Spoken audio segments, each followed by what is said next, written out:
In a quiet town called Norval, life was peaceful for many years.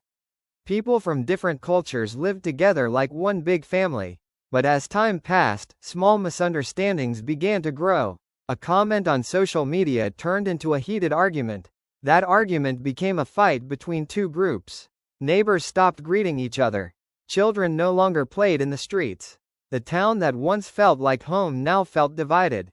Among the people living there was a 17-year-old boy named Ayan. He was an ordinary student, but he had a heart full of compassion.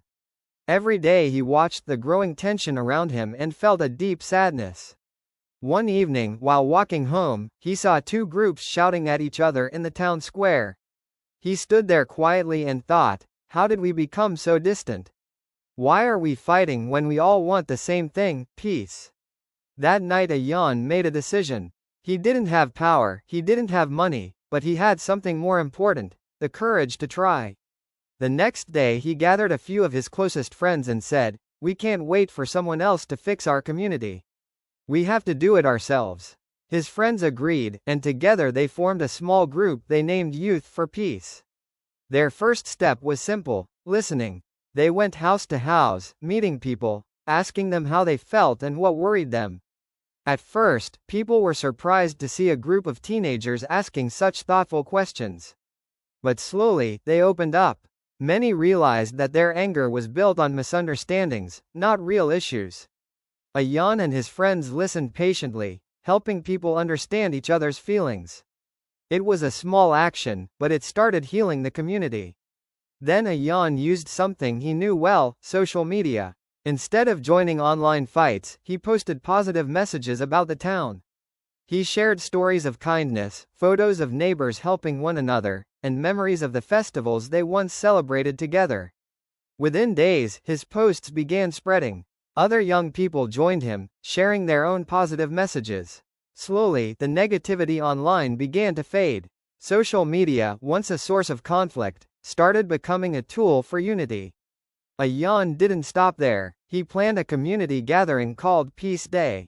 He invited everyone, children, elders, shopkeepers, teachers, people from every background.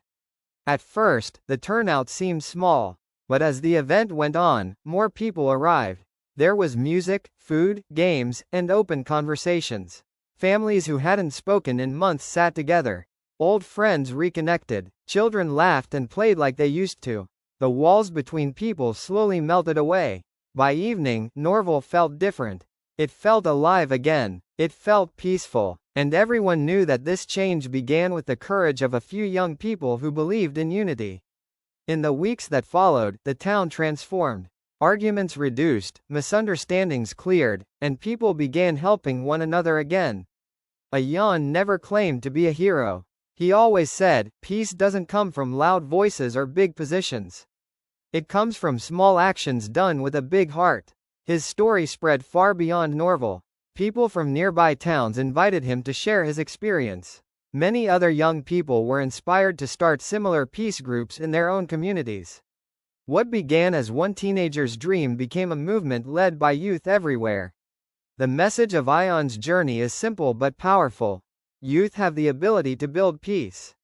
They have energy, creativity, and the courage to challenge hate.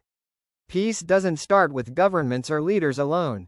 Peace begins with young hearts who choose kindness over anger, understanding over judgment, and unity over division. Ayan proved that you don't need to be older, richer, or stronger to make a difference. You only need to take the first step. Peace was always possible, it just needed someone brave enough to begin.